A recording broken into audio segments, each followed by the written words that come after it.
நம்முடைய கர்த்தராகிய இயேசு கிறிஸ்து நாமத்தினால இங்க கூடியிருக்கிற சகோதர சகோதரிகளை வாழ்த்தி வரவேற்கிறேன். நம்முடைய கர்த்தராகிய இயேசு கிறிஸ்துவின் மகா பரிசுத்தமான நாமம் மகிமைப்படுவதாக. இன்னைக்கு பாத்தீங்கன்னா விருத்த சேதனமும் ஞானஸ்தானமும் அப்படின்ற தலைப்புல விருத்த சேதனம்னா என்ன, ஞானஸ்தானம்னா என்ன, இதற்குள்ள இருக்கிற உடன்படிக்கை, அது அந்த உடன்படிக்கைக்கான ஒற்றுமை என்ன அப்படின்றத நம்ம வேதத்துல இருந்து ஆராய்ந்து பார்க்கலாம். அதே போல திருவிருந்து எடுக்கும்போது பாத்தீங்கன்னா ஜீசஸ் நேம்ல பேப்டிசம் எடுக்காதவங்களுக்கு நம்ம ஏன் திருவிருந்து கொடுக்க மாட்டோம் அப்படின்ற அந்த காரணத்தையும் நம்ம தேடி பார்க்கலாம்.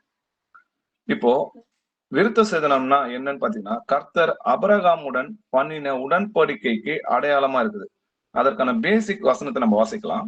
ஆதியாகமம் 17ஆம் அதிகாரம் 8 வசனங்கள் வரைக்கும் வாசிக்கலாம்.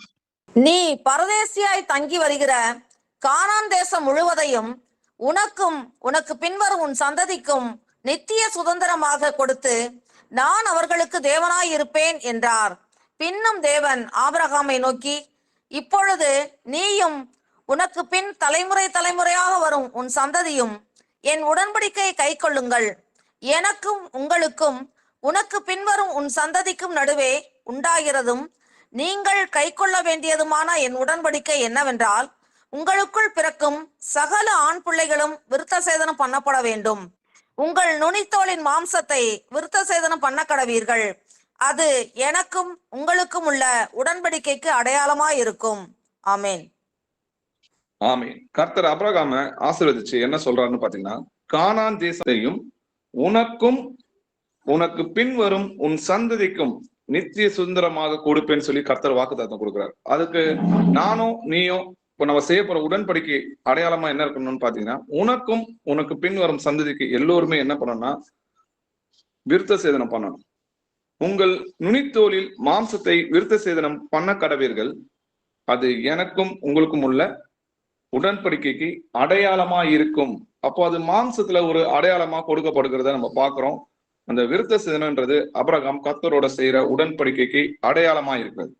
சரி, அப்படி செய்யலன்னா என்ன ஆகும்னு பாத்தீங்கன்னா, அந்த உடன்படிக்கையை மீறுகிறவங்க அறுப்புண்டு போவாங்கன்றத நம்ம பாக்குறோம். அப்போ உங்கள் நுனித்தோலில் மாம்சத்தை விருத்த சேதனம் பண்ண கடவீர்கள். அது எனக்கும் உங்களுக்கும் உள்ள உடன்படிக்கைக்கு அடையாளமா இருக்குது.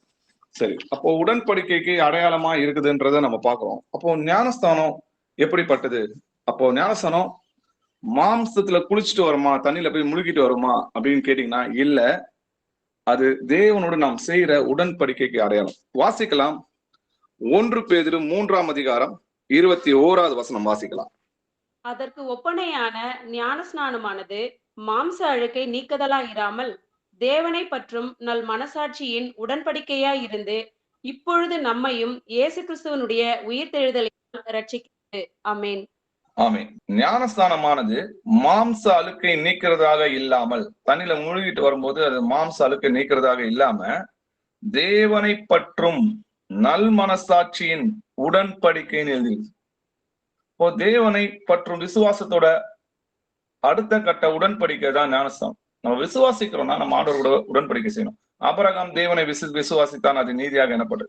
இன்னைக்கு எத்தனை பேர் இயேசு கிறிஸ்துவை காணாமல் நம்ம விசுவாசிக்கிறோமோ, அப்போ விசுவாசிச்சு நம்மளோட அக்கிரமங்கள் நீங்கி நம் பாவங்கள் நீங்கி நம்ம பரிசுத்தமாக்கப்படுது, நீதிமானாக்கப்படுது எப்பன்னு பாத்தீங்கன்னா இயேசு கிறிஸ்துவோட நாமத்துல நம்ம ஞானஸ்தானம் எடுக்கும்போது நம் பாவங்கள் நீங்கி அவரோட செய்யற உடன்படிக்கைக்கு அடையாளம் என்னன்னு பாத்தீங்கன்னா, எப்போ கர்த்தர் எனக்காக ஜீவனை கொடுத்தாரோ அவருக்காக எப்பொழுதும் எந்த நேரத்திலும் என்னோட ஜீவனை நான் கொடுக்க எப்பொழுதும் நான் ஆயத்தமா இருக்கேன்.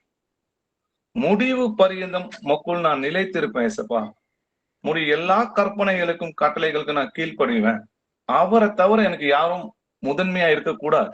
கர்த்தராகி இயேசு கிறிஸ்துவ தான் எல்லாத்திலையும் நம்ம முதன்மைப்படுத்தணுமே தவிர, நாளைக்கு ஒரு ஃப்ரெண்டுக்காகவோ இல்ல ஒரு தாய் தந்தைக்காகவோ இல்ல பிள்ளைகளுக்காகவோ இல்ல சகோதரர்களுக்காகவோ இப்படி ஆண்டவரை அசால்ட்டா பண்ணக்கூடாது. ஏன்னா அதாவது ஆண்டவர் சொல்றாரு, என்னிலும் தன் தாயாவது தன் மனைவியாவது தன் பிள்ளையாவது தன் தகப்பனையாவது என்னிலும் அதிகமாய் நேசிக்கிறவன் தேவனுடைய ராஜ்யத்துக்கு பிரவேசிக்க முடியாதுன்னு தான் சொல்றாரு. அப்ப உடன்படிக்கைன்னா என்னன்னு தெரியணும். தேவன் நமக்காக ஜீவனை கொடுத்திருக்கிறார்.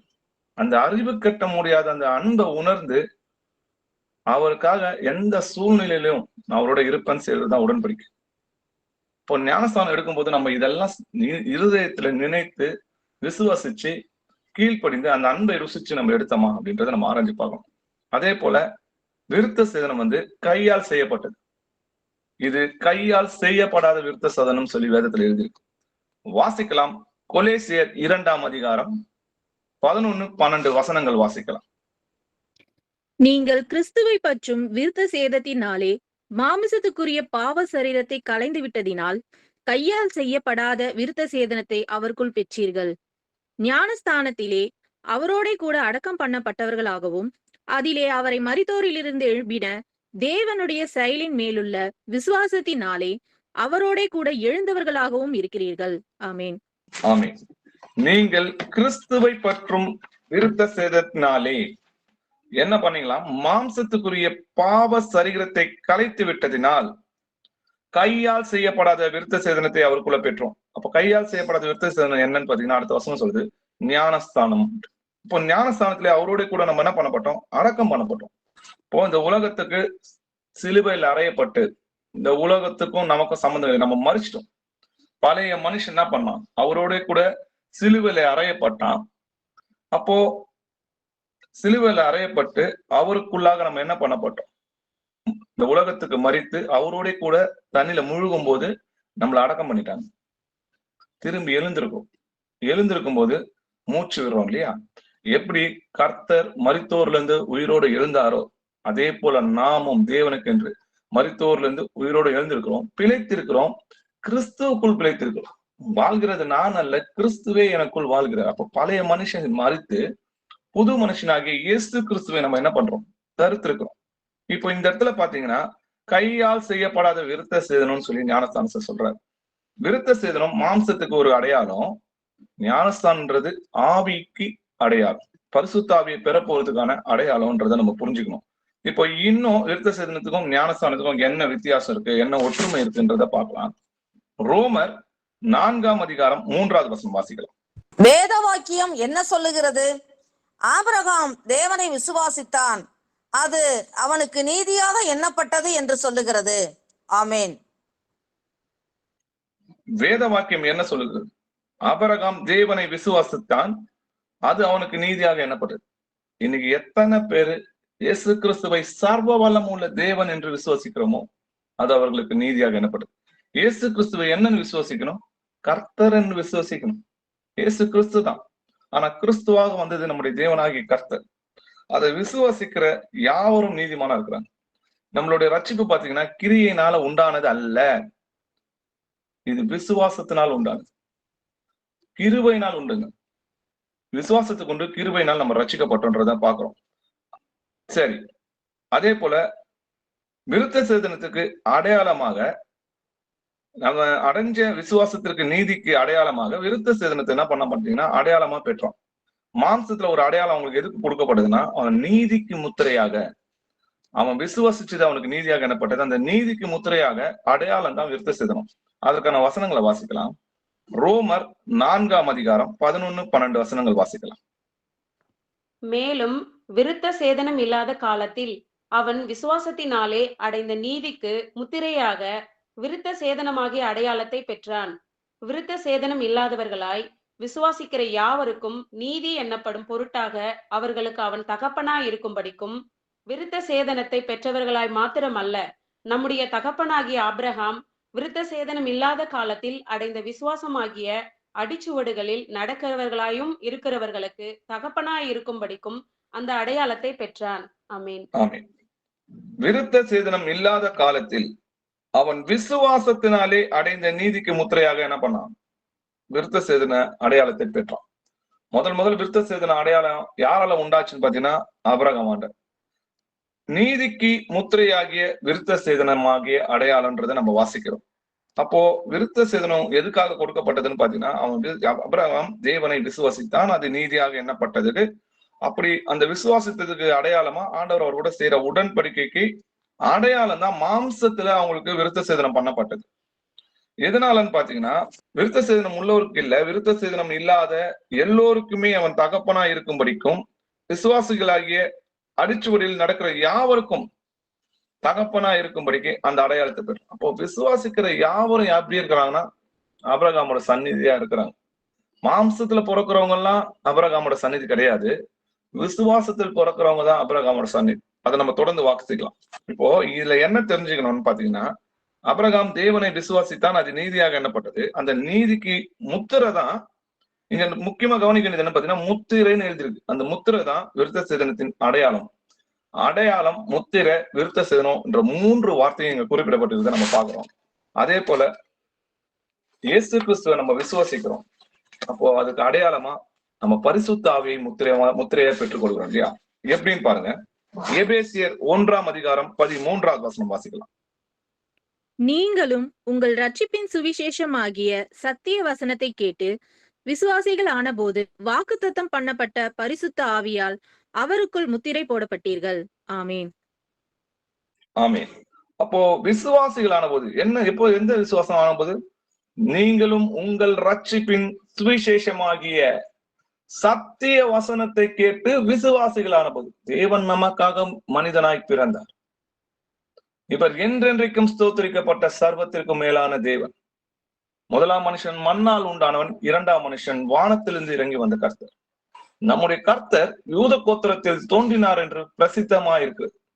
இப்பிரபஞ்சத்தின் பிரபுக்களில் ஒருவனும் அறியவில்லை, அறிந்தார்களானால் மகிமையின் கர்த்தரை அவர்கள் சிலுவையில் அறிந்திருக்க மாட்டார். இப்படி இயேசுவை தேவன் என்று விசுவாசிக்கும் போதுதான் அவரை முகத்துல எச்சு துப்புறாங்க இல்லையா? அவரை அவமானப்படுத்துறாங்க, அறையிறாங்க. ஆனா அவர் ஏன் அமைதியா இருந்தாரு அப்படின்ற நம்ம அந்த வசனத்தை நம்ம ஆராய்ந்து பார்க்கும்போது பாத்தீங்கன்னா, அவருக்கு முன்பு ஒரு சந்தோஷம் இருந்ததுன்னு சொல்லி எழுதிருக்கு. அப்ப அங்க பாத்தீங்கன்னா, அந்த சந்தோஷத்தின் பொருட்டு அவமானத்தை சகித்து தேவனுடைய வலது பட்சத்தில் வீற்றிருக்கிறார். இதை எல்லாரும் எப்படி சொல்றாங்கன்னா, தேவனுடைய வலது பட்சத்துல வீற்றிருக்கிறதாக தான் அவர் அவ்வளோத்தையும் சகித்தாரு, துன்பத்தை சகித்தாருன்னு இருக்கும். அன்பு சகலத்தையும் சகிக்கும் சொல்லி நம்ம வாசிக்கிறோம். அது எதற்காகன்னு பாத்தீங்கன்னா, அவர் ஏற்கனவே பரலோகத்திலிருந்து இறங்கி வந்தவர் தான். முதலாம் மனுஷன் மண்ணால் உண்டானவன், 2ஆம் மனுஷன் வானத்திலிருந்து இறங்கி வந்த கர்த்தர். அவர் திரும்பவும் அந்த பரலோகத்துல போய் உட்கார்றதுக்காக அந்த சந்தோஷம் இல்லை அவருக்கு. பிள்ளைகளை மகிமையில் கொண்டு வந்து சேர்க்கையில் நிறுத்திருக்கு. அப்ப பிள்ளைகள்னா யார்? நீங்களும் நானும் தான். உங்களுக்காகவும் எனக்காகவும் நம்ம நித்திய ஜீவனை ருசிச்சு பார்க்கணும். அவரோட அன்புல நம்ம இருக்க போறோம். அந்த 1000 வருஷ அரசாட்சியை நினைச்சு பாக்குறாரு. என் பிள்ளைங்க என் கூட இருக்க போறாங்களே, அவங்க கூட நான் சந்தோஷமா இருக்க போறேனே, அந்த மன மகிழ்ச்சி நிமித்தம் அவர் அவமானப்படுத்துறாங்க இல்லையா? அது அவர் ஒரு பொருட்டாவே என்ன இல்லையா? அதை சகிக்கிறாரு. ஏன்னா அன்பு சகலத்தையும் சகிக்கும்.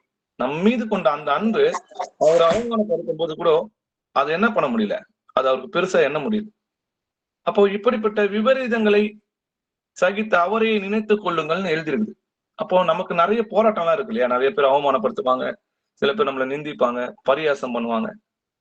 ஆனா நம்ம அவரை தான் நினைக்கணும். ஏன்னா தேவாதி தேவனையே அவமானப்படுத்தும் போது அவர் அமைதியா இருந்தார். நம்மளாம் ஏமாத்துறோம், நம்மளாம் அவமானத்துக்குரியவங்க இல்லையா? அப்போ ஒவ்வொரு முறையும் நம்ம இந்த மாதிரி இடர்களையோ இன்னல்களையோ இல்ல அவமானத்தையோ சகிக்கும் போது அவரையே நினைத்துக்கணும். ஏன்னா கிறிஸ்துவின் சிந்தை ஆயுதமாக தெரித்துக் கொள்ளுங்கன்னு.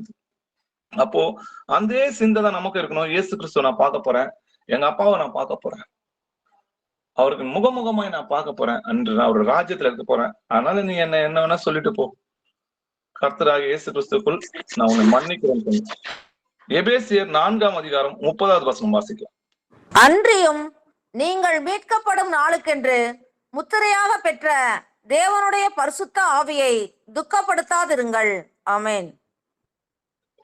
நீங்கள் மீட்கப்படும் நாளுக்கென்று முத்திரையாக பெற்ற பரிசுத்த ஆவி. இப்போ இயேசு கிறிஸ்துவை விசுவாசிக்கும் போது விசுவாசத்தில் பிறக்கிறதே அன்பு. தேவன் அன்பாகவே இருக்கிறார்.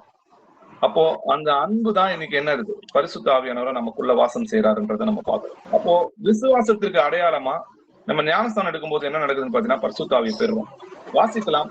2 கொரிந்தியர் 1ஆம் அதிகாரம் 21, 22 வசனங்கள் வாசிக்கலாம். உங்களோட கூட எங்களையும் கிறிஸ்துவுக்குள் ஸ்திரப்படுத்தி நம்மை அபிஷேகம் பண்ணினவர் தேவனே. அவர் நம்மை முத்தரித்து நம்முடைய இருதயங்களில் ஆவி என்னும் அச்சாரத்தையும் கொடுத்திருக்கிறார். ஆமென். ஆமென். உங்களோட கூட எங்களையும் கிறிஸ்துவுக்குள் ஸ்திரப்படுத்தி நம்மை அபிஷேகம் பண்ணினவர் தேவனே. நம்ம எப்போ அபிஷேகம் பண்ணப்பட்டோம்? ஞானஸ்தானத்துல நம்ம அபிஷேகம் பண்ணப்பட்டோம். அவர் நம்மை முத்திரித்து நம்முடைய இருதயங்களில் ஆவி என்னும் அச்சாரத்தை கொடுத்தார். நீங்கள் மனம் திரும்பி ஒவ்வொருவரும் பாவ மன்னிப்புக்கு என்று இயேசு கிறிஸ்துவின் நாமத்தினாலே ஞானஸ்தானம் பெற்றுக் கொள்ளுங்கள், அப்பொழுது பரிசுத்த ஆவியின் வரங்களை பெறுவோம். அப்போ நம்ம ஞானஸ்தானம் பெறும்போது என்ன நடக்குதுன்னு பாத்தீங்கன்னா, பரிசுத்த ஆவியானுக்குள்ள நமக்குள்ள வராரு. அப்போ முதல்ல பரிசுத்த ஆவியை நமக்குள்ள எப்போ வராரு? சுவிசேஷத்தை நமக்கு என்ன பண்றாங்க? அறிவிக்கிறாங்க. அப்போ விசுவாசத்தினாலதான் நம்ம பரிசுத்த ஆவியை பெற்றோம். அந்த வசனத்தை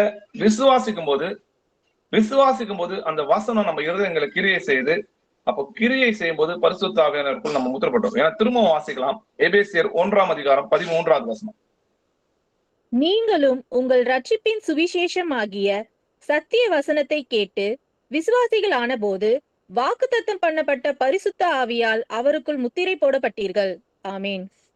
ஆமென். என்னை விசுவாசிக்கிறவனுக்கு ஜீவ தண்ணீர் ஓடும்னு சொல்றாரு. ஜீவ தண்ணீர் ஆகிய பரிசுத்த ஆவி.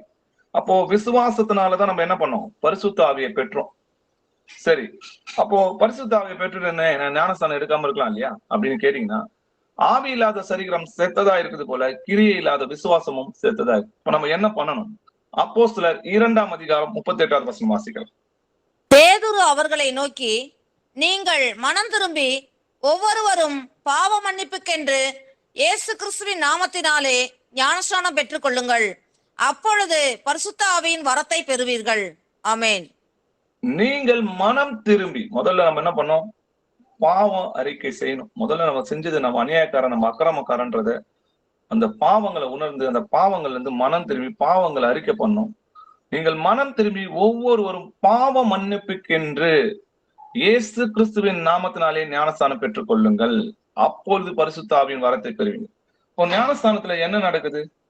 நம்ம ஏற்கனவே பார்த்தோம், நம்மளுடைய பழைய மனுஷன் அவருடைய கூட அடக்கம் பண்ணப்பட்டு புதிய மனுஷனா இருந்திருக்கும்.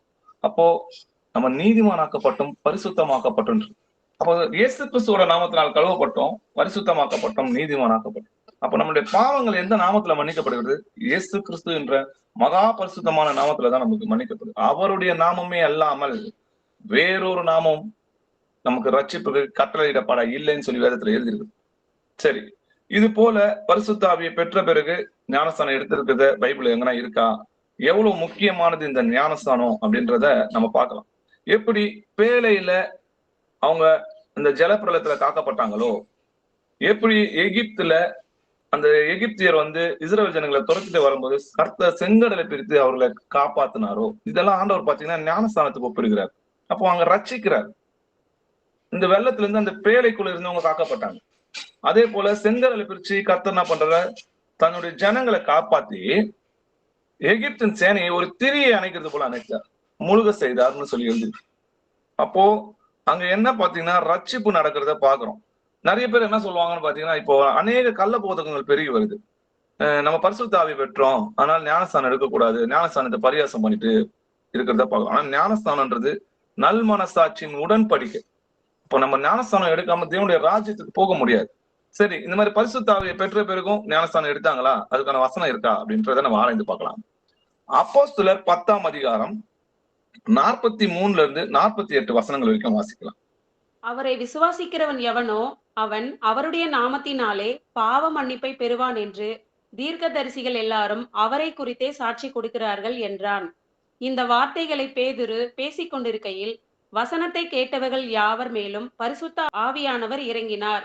அவர்கள் பல பாஷைகளை பேசுகிறதையும் தேவனை புகழுகிறதையும் பேதுருவோடே கூட வந்திருந்த விருத்த சேதனமுள்ள விசுவாசிகள் கேட்கும்போது பரிசுத்த ஆவியின் வரம் புறஜாதிகள் மேலும் பொழிந்தருளப்பட்டதை குறித்து பிரமித்தார்கள்.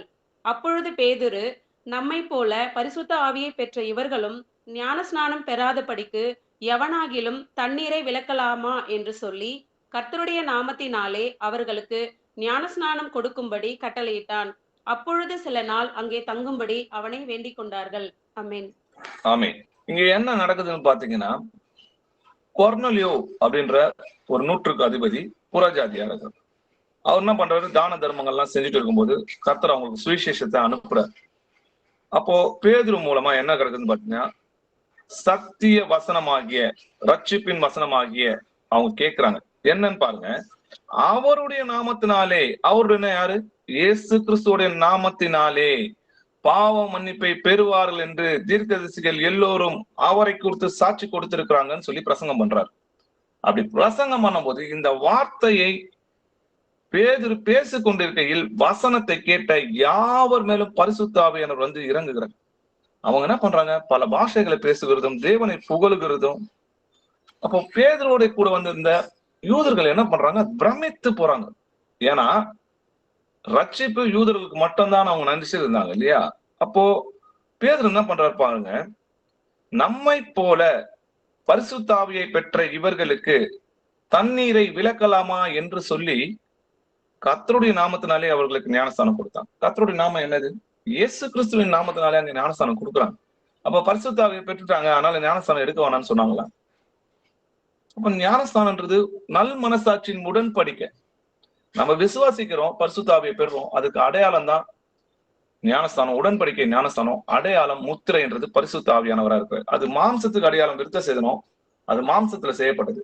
இது ஆவியில செய்யப்படுகிற அடையாளமா இருக்கு. அதே போல இன்னொரு சம்பவம் நடக்குது. ஒருத்தர் எபேசு பட்டணத்துல சீஷர்கள் வரும்போது பவுல் அவங்களை சந்திக்கிறாரு. அவர் என்ன கேட்கிறாருன்னு பாத்தீங்கன்னா, நீங்கள் விசுவாசிகள் ஆனபோது பரிசுத்த ஆவியை பெற்றீர்களா அப்படின்னு கேட்கிறாரு. அப்பனா விசுவாசத்தினால்தான் நம்ம பரிசுத்த ஆவியை பெற முடியும். அப்படி பெற்றோர்களுக்கு என்ன பண்ணும்? ஞானஸ்தானம் எடுக்கும்போது கட்டாயம். இன்னொரு சம்பவத்தையும் நம்ம பார்க்கலாம். அப்போஸ்தலர் 19ஆம் அதிகாரம் 2-5 வசனங்கள் வரைக்கும் வாசிக்கலாம். நீங்கள் விசுவாசிகள் ஆனபோது பரிசுத்த ஆவியை பெற்றீர்களா என்று கேட்டான். அதற்கு அவர்கள், பரிசுத்த ஆவி உண்டென்பதை நாங்கள் கேள்விப்படவே இல்லை என்றார்கள். அப்பொழுது அவன், அப்படியானால் நீங்கள் எந்த ஞானஸ்தானம் பெற்றீர்கள் என்றான். அதற்கு அவர்கள், யோவான் கொடுத்த ஞானஸ்தானம் பெற்றோம் என்றார்கள். அப்பொழுது பவுல், யோவான் தனக்கு பின் வருகிறவராகிய கிறிஸ்து இயேசுவில் விசுவாசிகளாய் இருக்க வேண்டும் என்று ஜனங்களுக்கு சொல்லி மனம் திரும்புதலுக்கேற்ற ஞானஸ்தானை கொடுத்தானே என்றான்.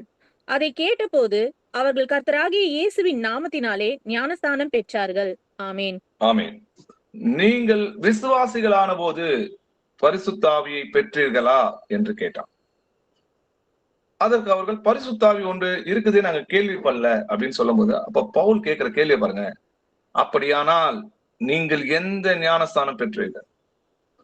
அதற்கு அவங்க, யோவான் கொடுத்த ஞானஸ்தானம், மனம் திரும்புதலுக்கு ஏற்ற ஞானஸ்தானத்தை நாங்க பெற்றோம் அப்படின்னு சொல்லும்போது, அப்ப யோவான் தனக்கு பின்வருகிறவராகிய இயேசு கிறிஸ்துவில் விசுவாசிக்க வேண்டுமே அப்படின்னு சொல்லும் போது இயேசு கிறிஸ்துவ பத்தி பிரசங்கம் பண்றாரு. 5வது வசனம் பாத்தீங்கன்னா, அதை கேட்டபோது அவர்கள் கர்த்தராகி இயேசு கிறிஸ்து நாமத்திலே ஞானஸ்தானம் பெறாங்க. அப்போ அவங்க மேல தலையில கை வச்சு ஜெபம் பண்றாங்க, பரிசுத்த ஆவியை பெற்றுக் கொள்றாங்க. ஆண்டவர் ஏற்கனவே நம்ம வாசிச்சோம் இல்லையா? கொர்நேலிய வீட்லயும் பரிசுத்த ஆவியை பெற்றாங்க, அதுக்கப்புறம் ஞானஸ்தானம் பெறாங்க. இங்க விசுவாசிகளான போது ஞானஸ்தானத்தை பெற்றீங்களா, பரிசுத்த ஆவியை பெற்றீங்களான்னு கேட்கும்போது அவங்க பரிசுத்த ஆவி ஒண்ணு இருக்கிறதே அவங்க கேள்விப்படல. பவுல் கேட்கிறாரு, அப்ப நீங்க எந்த நாமத்துல ஞானஸ்தானம் பெற்றீங்க, எந்த ஞானஸ்தானம் பெற்றீங்கன்னு கேட்கிறாரு. அப்ப ஜீசஸ் நேம்ல ஞானஸ்தானம் எடுக்கும்போது அவங்க பரிசுத்த ஆவி வரங்களை பெறுறாங்க. அதனாலதான் யோவான் ஸ்நானன் சொல்லுவாரு, நான் உங்களுக்கு ஜலத்தினால ஞானஸ்தானம் கொடுக்கிறேன், எனக்கு பின் வருகிறவர் ஆகிய இயேசு கிறிஸ்து பரிசுத்த ஆவினாலும் அக்னினாலும் உங்களுக்கு ஞானஸ்தானம் கொடுப்பாரு. உடனே என்ன நினைச்சாங்க? ஜலத்துல எடுக்கக்கூடாது, ஏன்னா அவர் வந்து நான் உங்களுக்கு ஜலத்தினால கொடுக்குறேன், அவர் பரிசுத்த ஆவினாலும் அக்னினாலும் கொடுப்பாருன்னா நீங்க ஜலத்துல எடுக்கக்கூடாதுன்னு இன்னைக்கு அநேக கல்லர்கள் போதிக்கிறாங்க. பரிசுத்த ஆவினால ஞானஸ்தானம் என்னன்னா, கொர்நேலியோ பாத்தீங்கன்னா அவங்க கொர்நேலிய வீட்டுல ரட்சிக்கப்பட்டதை பேதுரு என்ன பண்றாங்க, அங்க போய் சுவிசேஷம் அறிவிக்கிறாரு. கொர்நேலிய வீட்டுல எல்லார் மேலேயும் பரிசுத்த ஆவியானவர் வந்து இறங்குறாரு. நம்மை போல பரிசுத்த ஆவியை பெற்ற இவர்களுக்கு தண்ணீரை விலக்கலாமா என்று சொல்லி கர்த்தராகிய இயேசு கிறிஸ்து நாமத்திலே ஞானஸ்தானம் கொடுக்குறாரு. நீங்க அப்போஸ்தலர் 11ஆம் அதிகாரம் போய் படிச்சு பாத்தீங்கன்னா, விருத்த சேதனம் உள்ள யூதர்கள் என்ன பண்றாங்க, நீ ஏன் விருத்த சேதனம் இல்லாதவர்கிட்ட போய் நீ புசிச்ச, அவங்க கூட ஏன் இருந்தனும் அவர் ஆரம்பத்துல இருந்து எல்லாமே சொல்றாரு. புறஜாதியாக இவங்களை கர்த்தர் தீட்டாக எண்ணாம நம்மள ஒருவனாக சேர்த்து கொண்டாரு, விசுவாசத்தின் கதவை புறஜாதியருக்கு திறந்தாரு. அப்போ ஆதியில நம்ம கிட்ட எப்படி பரிசுத்த ஆவியினர் பெந்தகோஸ்தே நாள்ல இறங்கினாரோ அதே போல அவங்க மேலயும் இறங்குறத நான் பார்த்தேன். அப்பதான் பரிசுத்த ஆவினால் நீங்க ஞானஸ்தானம் பெறுவீங்கன்னு சொன்னாரு பாத்தீங்களா, அதை நான் நினைவு கூர்ந்தேன். இப்போ ஜீசஸ் நேம்ல பேப்டிசம் எடுக்கிறது என்னது? பரிசுத்த ஆவினால் நம்ம ஞானஸ்தானம் பெறுகிறோம். சரி, பஸ்காவின் நியமனம் பார்ப்போம். ஏன் நம்ம ஞானஸ்தானம் எடுக்காதவங்களுக்கு திருவிருந்தையை நம்ம கொடுக்க மாட்டோம் அப்படின்றத ஆராய்ந்து பார்க்கலாம். பஸ்காவோட நியமங்கள்லாம் என்ன அப்படின்றத வாசிச்சு பார்ப்போம். யாத்திரையாகமம் 12ஆம் அதிகாரம் 43-44 வசனங்கள் வாசிக்கலாம். மேலும் கர்த்தர் மோசேயையும் ஆரோனையும் நோக்கி, பஸ்காவின் நியமமாவது, அந்நிய புத்திரன் ஒருவனும் அதை புசிக்க வேண்டாம். பணத்தினால் கொல்லப்பட்ட அடிமையானவன் எவனும் நீ அவனுக்கு விருத்த சேதனம் பண்ணின பின் அவன் அதை புசிக்கலாம். ஆமென். ஆமென். கர்த்தர் மோசையும் ஆரோனையும் நோக்கி என்ன சொல்றாருன்னா, பஸ்காவின் நியமனமாவது அந்நிய புத்திரன் ஒருவன் என்ன பண்ணக்கூடாது, அதை புசிக்க வேண்டாம். பணத்திற்கு கொல்லப்பட்ட அடிமையானவன் எவனும் நீ அவனுக்கு விருத்த சேதனம் பண்ண பின்பு என்ன பண்ணலாம், புசிக்கலாம். அந்நியன் புசிக்க கூடாது, ஆனா அவன் விருத்த சேதனம் பண்ணலாம், புசிக்கலாம் இல்லையா? அதிலே யாத்திரையாகமம் 12ஆம் அதிகாரம் 48வது வசனம் வாசிக்கலாம். அந்நியன் ஒருவன் உன்னிடத்திலே தங்கி கர்த்தருக்கு பஸ்காவை ஆசாரிக்க வேண்டும் என்று இருந்தால் அவனை சேர்ந்த ஆண் பிள்ளைகள் யாவரும் விருத்த சேதனம் பண்ணப்பட வேண்டும். பின்பு அவன் சேர்ந்து அதை ஆசரிக்க வேண்டும். அவன் சுதேசியை போல் இருப்பான். விருத்த சேதனம் இல்லாத ஒருவனும் அதில் புசிக்க வேண்டாம். ஆமென். ஆமென். அப்போ ஆண் பிள்ளை யாவரும் விருத்த சேதனம் பண்ணணும். அப்போ அந்த பஸ்காவை புசிக்கணும்னா விருத்த சேதனம் இல்லாத ஒருவனும் அதுல புசிக்க கூடாது. அப்போ நீ பஸ்காவை புசிக்கணும்னா விருத்த சேதனம் கட்டாயம். விருத்த சேதனம் இல்லாம பஸ்காவை புசிக்க கூடாது. சரி, யார் அந்த பஸ்கா பலியாக நமக்காக இறங்கி வந்தாருன்னு பாத்தீங்கன்னா, நம்முடைய கர்த்தராகிய இயேசு கிறிஸ்து. இதோ தேவ ஆட்டுக்குட்டின்னு சொல்றாங்க. யோவான் ஸ்நானன் இயேசு கிறிஸ்துவை பார்த்து இதோ தேவ ஆட்டுக்குட்டி. அப்போ பஸ்காவை என்னைக்கு புசிக்கணும்னு பாத்தீங்கன்னா, 14ஆம் தேதி 1ஆம் மாதம் 14ஆம் தேதி 3ஆம் மணி நேரத்துல அந்தி சந்தி வேலையில பஸ்காவை பலி கொடுக்கணும். எந்த பண்டிகையில அந்த பஸ்கா பண்டிகையில எப்படி நடத்தணுமோ, எப்படி பலியிடணுமோ, அதே போல அந்த நேரத்துல கர்த்தராகிய இயேசு கிறிஸ்து நமக்காக பலியானார். அதே போல பஸ்கா ஆட்டோட எலும்பை முறிக்க கூடாது. அதே போல நம்முடைய கர்த்தராகிய இயேசு கிறிஸ்துவ மரித்த பிறகு அவருடைய எலும்பு முறிக்கப்படணும். பஸ்கா பலியாக நம்முடைய கர்த்தராகிய இயேசு கிறிஸ்து நமக்காக சிலுவையில் அறையப்படுவார் என்பதற்கு முந்தி அது நிழலாய் இருந்தது. நிஜம் நம்முடைய கர்த்தராகிய இயேசு கிறிஸ்து நம்முடைய பாவங்களுக்காக பலியாக வந்த தேவாட்டுக்குட்டி. அப்போ அந்த பஸ்காவை நம்ம புசிக்கணும்னா அவரோட உடன்படிக்கை பண்ணணும். அவரோட உடன்படிக்கைன்னா என்னன்னு பார்க்கலாம். இயேசு நம்ம கூட செய்யற அநேகருக்காக செய்யற உடன்படிக்கை வாசிக்கலாம். மத்தேயு 26ஆம் அதிகாரம் 26ல இருந்து 28 வசனங்கள் வரைக்கும் வாசிக்கலாம். அவர்கள் போஜனம் பண்ணுகையில் இயேசு அப்பத்தை எடுத்து ஆசீர்வதித்து அதை பிட்டு சீஷர்களுக்கு கொடுத்து, நீங்கள் வாங்கி புசியுங்கள், இது என்னுடைய சரீரமா இருக்கிறது என்றார். பின்பு பாத்திரத்தையும் எடுத்து ஸ்தோத்திரம் பண்ணி அவர்களுக்கு கொடுத்து, நீங்கள் எல்லோரும் இதிலே பானம் பண்ணுங்கள், இது பாவ மன்னிப்பு உண்டாகும்படி அநேகருக்காக சிந்தப்படுகிற புது உடன்படிக்கைக்குரிய என்னுடைய இரத்தமாய் இருக்கிறது. ஆமேன். ஆமேன். இயேசு அப்பத்தை எடுத்து ஆசீர்வதித்து அதை பிட்டு சீஷர்களுக்கு கொடுத்து, நீங்கள் வாங்கி புசியுங்கள், இது என்னுடைய சரீரமாய் இருக்கிறது. பின்பு பாத்திரத்தை எடுத்து ஸ்தோத்திரம் பண்ணி அவர்களுக்கு கொடுத்து, நீங்கள் எல்லோரும் இதுல பானம் பண்ணுங்க, இது பாவ மன்னிப்பு உண்டாகும்படி அநேகருக்காக, இஸ்ரவேல் ஜனங்களுக்காக மாத்திரம் இல்ல, அவரை விசுவாசிக்கிற யாவருக்கும் சிந்தப்படுகிற புது உடன்படிக்கைக்குரிய என்னுடைய ரத்தமாயிருக்கும். அப்போ இது அநேகருக்காக சிந்தப்படுது, எல்லோருக்காகவும் தான். அப்போ ஆண்டவராகிய இயேசு கிறிஸ்துவோட இந்த உடன்படிக்கையில நம்ம பங்கு கொள்ளணும்னா இயேசு கிறிஸ்து நாமத்துல நம்ம ஞானஸ்நானம் பண்ணணும். ஏன்னா இப்ப அநேகருக்காக அப்படின்னு சொல்லி அவர் உடன்படிக்கை பண்றா இல்லையா, அந்த உடன்படிக்கையில நம்மளும் பங்கு கொள்ளணும், நம்மளும் உடன்படிக்கை பண்ணணும். அப்ப உடன்படிக்கைனா என்ன வாசிக்கலாம். 1 பேதுரு 3ஆம் அதிகாரம் 21வது வசனம் வாசிக்கலாம். அதற்கு ஒப்பனையான ஞானஸ்நானமானது மாம்ச அழுக்கை நீக்குதலாயிராமல் தேவனை பற்றும் நல் மனசாட்சியின் உடன்படிக்கையாயிருந்து இப்பொழுது நம்மையும் இயேசு கிறிஸ்துவுடைய உயிர்த்தெழுதலினால் ரட்சிக்கிறது. ஆமேன். ஆமேன். எப்படி பஸ்கா பலியை புசிக்கணும்னா விருத்த சேதனம் கட்டாயமோ, அதே போல பஸ்காவாகிய இயேசு கிறிஸ்துவோட அந்த அன்பின் விருதுல நம்ம பங்கு கொள்ளணும்னா ஞானஸ்தானம் கட்டாயம். அவரோட நம்ம உடன்படிக்கை செய்யணும். அது மட்டும் கிடையாது, நம்ம அநியாயக்காரனா இருந்தோம், அக்கிரமக்காரனா இருந்தோம், ஆயினும் கர்த்தராகிய இயேசு கிறிஸ்துவோட நாமத்துல கழுவப்பட்டோம், பரிசுத்தமாக்கப்பட்டோம், நீதிமானாக்கப்பட்டோம் சொல்லி வேதத்துல எழுதி. நம்ம கிரியையினால நம்ம நீதிமான ஆகல, அவரை விசுவாசிச்சு ஞானஸ்தானம் உடன்படிக்கை பண்ணும்போது, நம்ம தண்ணியில மூழ்கி எழும்போது நம்மளுடைய பழைய மனுஷன் செத்து புது மனுஷனாக பிறக்கிறோம், பரிசுத்தமாகிறோம், நீதிமானாகிறோம். அப்போ அந்த அன்பின் அந்த தியாக விருந்துல நம்ம பங்கு கொள்ளும் போது பரிசுத்தம் அடையும். அதனாலதான் உங்களை நீங்களே நிதானித்து என்ன பண்ணுங்க, இந்த அன்பு விருந்துல பங்கு கொள்ளுங்க. ஏன்னா அநேகர் என்ன பண்றாங்க, வியாதியாரும் பலவீனரும் அநேகர் மரித்தும் போயிருக்காங்க. தன்னைத்தானே நிதானித்திருந்த அந்த பாத்திரத்தில் பானம் பண்ண கடவன் சொல்லி பவுல் எச்சரிக்கிறார். ஏன்னா அது மகா பரிசுத்தமான ரத்தம் நமக்காக சிந்தப்பட்டு. என்னிடத்தில் பாவம் உண்டு என்று உங்களால் யாரால் குற்றப்படுத்த முடியும்னு கர்த்தர் கேட்கிறார். அவர் மனுஷனா இருந்து கூட பாவத்துல விழாம அதை ஜெயித்து காட்டினார்.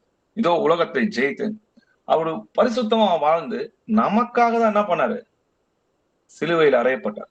நம்ம மீது கொண்ட அன்பின் நிமித்தம் இதை செஞ்சு காட்டினார். அப்படிப்பட்ட அந்த அன்புல நம்ம பங்கு கொள்ளணும்னா நம்ம பரிசுத்தமா இருக்கணும். நம்மை நாம நிதானித்து அறியணும். யாரோட கோபமோ வைராக்கியமோ விரோதமோ கசப்போ இல்ல இச்சையிலையோ இல்ல பாவத்திலயோ இருக்கிற நம்ம அதை தொடக்கூடாது. முதல்ல போய் சமாதானம் பண்ணிட்டு வரணும். யாருக்கிட்ட சமாதானமா இல்லையோ அவங்க வீட்டுல போய் சமாதானம் பண்ணணும். யாரெல்லாம் மன்னிக்க முடியலையோ அவங்களாம் மன்னிக்கணும், அவங்கள ஆசீர்வதிக்கணும், அவங்களுக்காக ஜெபம் பண்ணணும். அப்போ யார் மேலேயும் எனக்கு எந்த குறையும் இல்லை, எல்லா இடத்துலயும் நான் சமாதானமா இருக்கேன். ஏன்னா சமாதானம் இல்லாம பரிசுத்தமா இருக்க முடியாது. சமாதானத்துக்கும் பரிசுத்தத்துக்கும் கனெக்ஷன் இருக்குது. நம்ம சமாதானம் இல்லைன்னா பரிசுத்தமா இருக்க மாட்டோம். பரிசுத்தம் இல்லைன்னா நம்ம தீட்டு உள்ளவங்களா இருப்போம். தீட்டு உள்ளவங்களா இருந்தோம் கர்த்தர் நம்ம விட்டு வெளியே போவோம். அப்போ நம்ம விட்டு வெளியே போயிட்டாருன்னா நம்ம அசுத்தம் உள்ளவங்களா முழுமையா மாறிடும். அப்போ அதனால நம்ம நிதானிக்கணும். அப்போ தேவனுடைய வித்து உங்களுக்குள் இருந்தா நீங்க பாவம் செய்ய மாட்டீங்கன்னு சொல்லுது. அப்ப பாவம் செய்ய மாட்டோம்னா என்ன அர்த்தம்? பாவத்தில் நிலைத்திருக்க மாட்டோம். இப்போ ஒரு கோபம் வருது, கோபம் பாவம் தான். ஆனா சூரியன் அஸ்தமிக்கிறதுக்காட்டியும் அது என்ன கண்ணது, தனிய கடவுதுன்னு சொல்றாரு. அப்போ ஆவியானவர் என்ன பண்ணுவாரு, பாவத்தை குறித்தும் நீதியை குறித்தும் நியாய தீர்ப்பை குறித்தும் கண்டித்து உணர்த்துவார். நீ இதை பண்ண இல்லையா, இதை நீ பேசிருக்கூடாது இல்லையா, அங்க நீ அங்க அமைதியா இருந்திருக்கலாம் இல்லையா, இல்ல சாந்தமா பதில் சொல்லிருக்கலாம்ல, இல்ல நீ சாட்சியா அங்க நின்றுக்கலாமே, நீ ஏன் இப்படி பண்ண, இது தப்பு இல்லப்பா அப்படின்னு நமக்கு உணர்த்துவார். அப்ப நம்ம என்ன பண்ணுவோம், ஆமா இல்ல நம்ம தப்பு பண்ணிட்டோம், என்ன மன்னிச்சிடுங்க அப்படின்னு அந்த நிமிஷத்திலேயே இல்ல கொஞ்சம் ஒரு மணி நேரத்திலேயே ஆண்டவர் நம்மளை உணர்த்துவார். அதை நீங்க ஆவியானவர் நம்மளை வழி நடத்துறதுனால நம்ம புரிஞ்சு கொள்ள முடியும். யார் தேவனுடைய ஆவினால் நடத்தப்படுகிறார்களோ அவர்களே தேவனுடைய பிள்ளைகள். சில இடத்துல கண்டிப்பா இங்க என்ன உனக்கு வேலைங்க, ஏன் உட்கார்ற, துன்மார்க்கனோட ஆலோசனை ஏன் நீ உட்கார்ற, எழுந்து போ அப்படின்ற சத்தம் நம்ம காதுகள்ல கேட்கும். அப்போ நம்ம என்ன பண்றோம், உடனே ஆவியானோட சத்தத்துக்கு கீழ்ப்படிஞ்சு எழுந்து போ. அப்ப தேவனுடைய வித்து நமக்குள் இருப்பதனால நம்ம பாவம் செய்ய மாட்டோம். அப்படி யாவரோடும் சமாதானமா இருக்கிறோமா, அப்பதான் நம்ம திருவிருந்துல கைவிடும். சரி, அப்ப பஸ்கா நியமனத்தை புசிக்கணும்னா விருத்த சேதனம் கட்டாயம். அதே போல இயேசு கிறிஸ்துவோட அன்பின் விருதுல நம்ம பங்கு கொள்ளணும்னா அவரோட ஐக்கியமா இருக்கும். நம்ம எல்லாரும் அவரோட ஐக்கியமா இருந்தாதான் எத்தனை பேரு இயேசு கிறிஸ்து நாமத்துல ஞானஸ்தானம் பெற்றார்களோ அத்தனை பேரும் அவரோட சரீரத்துல ஐக்கியமா இருக்கும். அதனாலதான் ரட்சிக்கப்பட்டவர்களை கர்த்தர் அனுதினம் சபைகளை சேர்த்தாருன்னு எழுதிருக்கு. அப்ப ஞானஸ்தானம் நம்ம ரட்சிக்கிறதுன்றதை நம்ம பாக்குறோம். அது மாம்ச அழுக்கை நீக்கிறதாக இல்லாமல் தேவனை பற்றும் நல்மனசாட்சியின் உடன்படிக்கையா இருந்து இப்போது நம்மை இயேசு கிறிஸ்துடைய உயிர்த்தெழுதினால் நம்மை ரட்சிக்கிறதுன்றதை நம்ம பார்க்கிறோம். அப்போ ஞானஸ்தானம் எடுக்கலன்னா நம்ம தேவனுடைய ராஜ்யத்துக்கு போக முடியுமா அப்படின்னா நிச்சயமா போக முடியாது. முதல்ல விருத்த சேதனம் பண்ணலன்னா என்ன நடக்கும் அப்படின்றத நம்ம வாசிக்கலாம். ஆதியாகமம் 17ஆம் அதிகாரம் 14வது வசனம் வாசிக்கலாம். நுனித்தோலின் மாம்சம் விருத்த சேதனம் பண்ணப்படாதிருக்கிற நுனித்தோல் உள்ள ஆண் பிள்ளையா இருந்தால் அந்த ஆத்துமா என் உடன்படிக்கையை மீறினபடியால் தன் ஜனத்தில் இராதபடிக்கு அறுப்புண்டு போவான் என்றார். ஆமென். அப்போ விருத்த சேதனம் பண்ணலன்னா அப்படிப்பட்ட அந்த ஆண் பிள்ளை என்ன பண்ணுமா, அந்த ஆத்மா என் உடன்படிக்கையை மீறினபடினால் தன் ஜனத்தில் இராதபடிக்கு அறுப்புண்டு போவான்.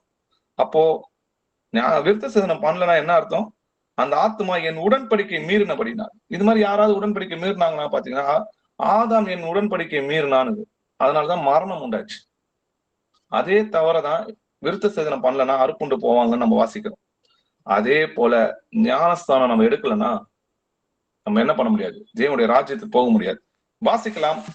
யோவான் 6ஆம் அதிகாரம் 53, 54 வசனங்கள் வாசிக்கலாம். இயேசு அவர்களை நோக்கி, நீங்கள் மனுஷகுமாரனுடைய மாமிசத்தை புசியாமலும் அவருடைய இரத்தத்தை பானம் பண்ணாமலும் இருந்தால் உங்களுக்குள்ளே ஜீவன் இல்லை என்று மெய்யாகவே மெய்யாகவே உங்களுக்கு சொல்லுகிறேன். என் மாமிசத்தை புசித்து என் இரத்தத்தை பானம் பண்ணுகிறவனுக்கு நித்திய ஜீவன் உண்டு. நான் அவனை கடைசி நாளில் எழுப்புவேன். ஆமேன். ஆமேன். அதே போல கர்த்தர் சொல்றத பாருங்க, மனுஷகுமாரனுடைய மாம்சத்தை புசியாமலும் அவருடைய ரத்தத்தை பானம் பண்ணாமலும் இருந்தால் உங்களுக்குள்ளே ஜீவன் இல்லைன்னு சொல்றார். அப்போ என் மாம்சத்தை புசித்து என் ரத்தத்தை பானம் பண்ணுகிறவனுக்கு நித்திய ஜீவன் உண்டு, நான் அவனை கடைசி நாள்ல எழுப்பேன். அப்போ என்னோட உடன்படிக்கை செய்யறவங்கள உடன்படிக்கை செய்து என் கட்டளைகளை கை கொள்ளுகிறவன், ரத்தம்ன்றது இங்க உடன்படிக்கையும் தேவனுடைய வசனத்துக்கு கீழ்ப்படுகிறதையும் சொல்றாரு. அப்போ இங்க நம்ம அவரோட உடன்படிக்கை செஞ்சு அவரை விசுவாசிச்சு ஜீசஸ் நேம்ல நம்ம ஞானஸ்தானம் எடுத்து அந்த அன்பின் விருந்துல நம்ம பங்கு கொள்ளலன்னா நம்ம என்ன பண்ண முடியாது, நித்திய ஜீவனுக்குள்ள போக முடியாது. அதனாலதான் கர்த்தர் சொல்றாரு, நான் அவனை கடைசி நாள்ல எழுப்ப முடியாது. அப்போ நான் கடைசி நாள்ல அவரை எழுப்புனா, என் மாம்சத்தை புசித்து என் ரத்தத்தை பானம் பண்ணிறனுக்கு நித்திய ஜீவன் உண்டு. நான் அவனை கடைசி நாள்ல எழுப்புவேன்னு சொல்றாரு. ஆனா இன்னைக்கு அநேகர் பாத்தீங்கன்னா, ஞானஸ்தானம்ன்றது தண்ணியில எடுக்கிறது கிடையாதுன்னு சொல்லி ஒரு புது போதகத்தை ரொம்ப நாளாவே இங்க பரவி கொண்டு வருகிறத நம்ம பாக்குறோம். அநேகர் அதனால என்ன பண்றாங்க, இடல் அடையிறதையும் நம்ம பாக்குறோம். வாசிக்கலாம், மத்தேயு 3ஆம் அதிகாரம் 7வது வசனம் வாசிக்கலாம். பரிசேயரிலும் சதுசேயரிலும் அநேகர் தன்னிடத்தில் ஞானஸ்நானம் பெறும்படி வருகிறதை அவன் கண்டு, பிரியன் பாம்பு குட்டிகளே, வரும் கோபத்துக்கு தப்பித்துக் கொள்ள உங்களுக்கு வகை காட்டினவன் யார்? ஆமேன். ஆமேன். அப்போ பரிசேயரும் சதிசேயரும் அநேகர் என்ன பண்றாங்க, யோவான் ஸ்நானம் கிட்ட ஞானஸ்நானம் பெறும்படி வருகிறத பார்த்து அவர் என்ன சொல்றாரு பாருங்க, விரியன் பாம்பு குட்டிகளே, வரும் கோபத்துக்கு தப்பித்துக் கொள்ள உங்களை வகை காட்டினவங்க யார்? அப்போ வரப்போகிற 3ஆம் உலக போர்ல நம்ம தேவனுக்கு முன்பாக பிழைத்து நிக்கணும்னா ஞானஸ்தானம் தான் நம்ம ரட்சிக்கும். எப்படி பேழைக்குள்ள அவங்க ரட்சிக்கப்பட்டாங்களோ அதே போல ஞானஸ்தானம் நம்மை ரட்சிக்கும். அது இயேசு கிறிஸ்துவின் உயிர்த்தெழுதினால் நம்மளை ரட்சிக்கிறதுன்னு சொல்லி எழுது. அவராலே அன்றி வேறு ஒருவராலும் ரட்சிப்பு கிடையாது. நாம் ரட்சிக்கப்படும்படிக்கு வானத்தின் கீழ் எங்கும் மனுஷருக்குள்ளேயும் அவருடைய நாமமே இல்லாமல் வேறொரு நாமம் கட்டளிடப்பட இல்லைன்னு சொல்லி எழுது. அப்போ விசுவாசம் உள்ளவனாகி ஞானஸ்தானம் பெற்றவன் ரட்சிக்கப்படுவான். விசுவாசியாதவனோ ஆக்கினைக்குள்ளாக தீர்க்கப்படுவான்னு சொல்லி எழுதிருக்கு. வாசிக்கலாம், லூக்கா 7ஆம் அதிகாரம் 30வது வசனம் வாசிக்கலாம். பரிசேயரும் நியாய சாஸ்திரிகளுமே அவனாலே ஞானஸ்நானம் பெறாமல் தங்களுக்கு கேடுண்டாக தேவனுடைய ஆலோசனையை தள்ளிவிட்டார்கள். அப்போ ஞானஸ்தானம்ன்றது என்னது? தேவனுடைய ஆலோசனை. அப்படின்னு தேவனுடைய ஆலோசனைப்படி நீதியின்படி அந்த உடன்படிக்கை செய்யலன்னா அவங்களுக்கு என்ன வரும்? கேடு உண்டாகும் சொல்லி எழுதிருக்கு. அப்போ நம்ம விசுவாசிச்சு ஞானஸ்தானம் பெற்றவன் ரட்சிக்கப்படுவான், விசுவாசியாதவனோ ஆக்கணைக்குள்ளாக தீர்க்கப்படுவான்னு சொல்லி எழுதிருக்கு. சரி, இப்போ கர்த்தர் ஏன் மோசேயை கொல்ல பார்த்தார்? அதை நம்ம கொஞ்சம் ஆராய்ஞ்சு பார்க்கலாம். யாத்திரையாகமம் 4ஆம் அதிகாரம் 23 26 வசனங்கள் வரைக்கும் வாசிக்கலாம். எனக்கு ஆராதனை செய்யும்படி என் குமாரனை அனுப்பிவிடு என்று கட்டளையிடுகிறேன். அவனை விடமாட்டேன் என்பாயாகில் நான் உன்னுடைய குமாரனை உன் சேஷ்டபுத்திரனை சங்கரிப்பேன் என்று கர்த்தர் சொன்னார் என்று சொல் என்றார். வழியிலே தங்கும் இடத்தில் கர்த்தர் அவனுக்கு எதிர்பட்டு அவனை கொல்ல பார்த்தார். அப்பொழுது சிப்போரால் கருக்கான ஒரு கல்லை எடுத்து தன் புத்திரனுடைய நுனித்தோலை அறுத்து அதை அவன் கால்களுக்கு முன்பாக எறிந்து, நீர் எனக்கு இரத்த சம்பந்தமான புருஷன் என்றாள். பின்பு அவர் அவனை விட்டு விலகினார். அப்பொழுது அவள் விருத்த சேதனத்தின் நிமித்தம் நீர் எனக்கு இரத்த சம்பந்தமான புருஷன் என்றாள். ஆமேன். ஆமேன். இங்க என்ன நடக்குதுன்றதை நம்ம புரிஞ்சுக்கணும். கர்த்தர் என்ன பண்றாரு? முற்செடியில மோசேக்கு தரிசனமா என்ன சொல்றாரு? நான் அபிரகாமின் தேவனும் ஈசாக்கின் தேவனும் நான் யாக்கோப்பின் தேவனுமா இருக்கிறேன்னு சொல்றாரு. அப்போ கர்த்தர் மோசேக்கு தரிசனமா என்ன சொல்றாரு? நான் அபிரகாமின் தேவனும் ஈசாக்கின் தேவனும் யாக்கோப்பின் தேவனுமா இருக்கிறேன். அதனால என்ன பண்ணு, என் ஜனங்களை நீ போய் என்ன பண்ணு, மீட்டு கொண்டு வா. நீ எகிப்து பார்வோன் கிட்ட போய் நீ சொல்ல வேண்டியது என்னன்னா, எனக்கு ஆராதனை செய்யும்படி என் குமாரனை அனுப்பிவிடு. அப்படி நீ அனுப்ப மாட்டேன்னு சொன்னா நான் உன்னுடைய குமாரனையும் உன் சிரேஷ்டபுத்திரனையும் சங்கரிப்பேன்னு கர்த்தர் சொல்லுகிறாருன்னு போய் சொல்லுன்றார். சரி, ஆண்டவர் சொல்றாருன்னு சொல்லிட்டு என்ன பண்றாரு? அந்த ஊழிய பாதையில அழைக்கிறதுக்கு அவங்களுக்கு மத்தியஸ்தரா மோசேவை தான் தேர்ந்தெடுக்கிறாரு. மோசே போறாரு. ஆனா போயிட்டு இருக்கும்போது பாத்தீங்கன்னா கர்த்தர் அவனுக்கு எதிர்பட்டு அவனை கொல்ல பார்த்தார். ஏங்க அவரு அனுப்புனவர் நடுவுல குறுக்குல மோசையை கொல்ல பார்க்கணும்? ஏன்னா கர்த்தர் ஏற்கனவே என்ன பண்றாரு? நான் அபிரகாமின் தேவனும் ஈசாக்கின் தேவனும் யாக்கோப்பின் தேவனுமா இருக்கிறேன்றார். அப்பனா அது உடன்படிக்கைக்கு அடையாளம். அந்த சந்நிதி எல்லாருமே, என்னோட பிள்ளைகள் எல்லாருமே விருத்த சேதனம் பண்ணணும்ன்றது கட்டாயம் இல்லையா? அது உடன்படிக்கைக்கு அடையாளமா இருக்கு. நம்ம ஏற்கனவே வாசிச்சோம், திரும்பவும் கூட வாசிக்கலாம். ஆதியாகமம் 17ஆம் அதிகாரம் 8 11 வசனங்கள் வரைக்கும் வாசிக்கலாம். நீ பரதேசியாய் தங்கி வருகிற கானான் தேசம் முழுவதையும் உனக்கும் உனக்கு பின்வரும் உன் சந்ததிக்கும் நித்திய சுதந்திரமாக கொடுத்து நான் அவர்களுக்கு தேவனாய் இருப்பேன் என்றார். பின்னும் தேவன் ஆபிரகாமை நோக்கி, இப்பொழுது நீயும் உனக்கு பின் தலைமுறை தலைமுறையாக வரும் உன் சந்ததியும் என் உடன்படிக்கையை கை கொள்ளுங்கள். எனக்கும் உங்களுக்கும் உனக்கு பின்வரும் உன் சந்ததிக்கும் நடுவே உண்டாகிறதும் நீங்கள் கை கொள்ள வேண்டியதுமான என் உடன்படிக்கை என்னவென்றால், உங்களுக்குள் பிறக்கும் சகல ஆண் பிள்ளைகளும் விருத்த சேதனம் பண்ணப்பட வேண்டும். உங்கள் நுனித்தோலின் மாம்சத்தை விருத்த சேதனம் பண்ண கடவீர்கள். அது எனக்கும் உங்களுக்கும் உள்ள உடன்படிக்கைக்கு அடையாளமாய் இருக்கும். ஆமேன். அப்போ விருத்த சேதனம் பண்ணணும், அது உடன்படிக்கை, அதுக்கு அடையாளமா இருக்குதுன்றத மோசேக்கு நல்லாவே தெரியும். அது எப்படின்னு தெரியும்ன்றத நம்ம பார்க்கலாம். அது மட்டும் இல்ல, கானான் தேசத்தையும் உனக்கும் உன் பின்வரும் சன்னதிக்கும் கொடுப்பேன்னார் இல்லையா ஆபிரகாம் கிட்ட, அதற்கு அடையாளமா தான் ஆண்டவர் செய்யற உடன்படிக்கை. மோசே என்ன சொல்றாரு, இந்த ஜனங்களை கானான் தேசத்தை கொண்டு போறதுக்கு தான் அழைக்கிறாரு. அப்படி அழைக்கும் போது விருத்த சேதனம் பண்ணணும்ன்றது மோசேக்கு நல்லாவே தெரியும். விருத்த சேதனம் பண்ணலன்னா என்ன நடக்கும் பாருங்க. ஆதியாகமம் 17ஆம் அதிகாரம் 14வது வசனம் வாசிக்கலாம். நுனித்தோலின் மாம்சம் விருத்த சேதனம் பண்ணப்படாதிருக்கிற நுனித்தோலுள்ள ஆண் பிள்ளையாயிருந்தால் அந்த ஆத்துமா என் உடன்படிக்கையை மீறினபடியால் தன் ஜனத்தில் இராதபடிக்கு அறுப்புண்டு போவான் என்றார். விருத்த சேதனம் பண்ணாத ஆண் பிள்ளையாக அந்த ஆத்துமா என் உடன்படிக்கை மீறுறபடியா இந்த ஜனத்தில் இராதபடிக்கு அறுப்புண்டு போவான்றத நம்ம பாக்குறோம். அப்போ கர்த்தர் ஊழியத்துக்கு அழைக்கிறாரு மோசேவை. நான் ஆபிரகாம் தேவனும் ஈசாக்கின் தேவனும் யாக்கோப்பின் தேவனும் சொல்றாரு. அப்படி இருந்தும் அவங்க விருத்த சேதனம் பண்ணல. அப்ப நிறைய பேர் கேட்பாங்க, பிரதர் அவருக்கு விருத்த சேதனம்னா என்னன்னே தெரியாது இல்லையா? அவங்கதான் எகிப்துல இருந்தாங்க, அதுக்கப்புறம் 40 வருஷம் கழிச்சு மீதியான் தேசத்துக்கு போயிட்டாங்க. 80வது வயசுல தானே கர்த்தர் அவருக்கு தரிசனம் வர்றாரு. அப்போ விருத்த சேதனம் பண்ணணும்ன்றது மோசேக்கும் தெரியும், அவங்க மனைவி சிப்போராளுக்கும் தெரியும். அதுக்கான சில வசனங்களை பார்க்கலாம். யாத்திராகமம் 2ஆம் அதிகாரம் 5-6 வசனங்கள் வாசிக்கலாம். அப்பொழுது பார்வோனுடைய குமாரத்தி நதியில் ஸ்நானம் பண்ண வந்தாள். அவளுடைய தாதிகள் நதியோரத்தில் உலாவினார்கள். அவள் நாணலுக்குள்ளே இருக்கிற பெட்டியை கண்டு தன் தாதியை அனுப்பி அதை கொண்டு வரும்படி செய்தாள். அதை திறந்தபோது பிள்ளையை கண்டாள். பிள்ளை அழுதது. அவள் அதன் மேல் இரக்கமுற்று, அது எபிரேயர் பிள்ளைகளில் ஒன்று என்றாள். ஆமீன். ஆமீன்.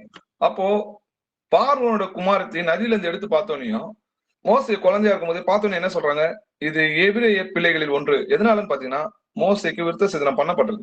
ஏன்னா மோசேக்கு எவ்வளவு நாள் தன் வீட்டுல வச்சு வளர்த்திருந்தாங்கன்னு பாத்தீங்கன்னா 3 மாதம் அளவும் தன் வீட்டில் வளர்க்கப்பட்டான். அதுக்கான வசனம் பார்க்கலாம். அப்போஸ்தலர் 7ஆம் அதிகாரம் 20-21 வசனங்கள் வாசிக்கலாம். அக்காலத்திலே மோசே பிறந்து திவ்ய சௌந்தரியம் உள்ளவனாய் இருந்து 3 மாதம் அளவும் தன் தகப்பன் வீட்டிலே வளர்க்கப்பட்டான். அவன் வெளியே போட்டுவிடப்பட்ட போது பார்வோனுடைய குமாரத்தி அவனை எடுத்து தனக்கு பிள்ளையாக வளர்த்தாள்.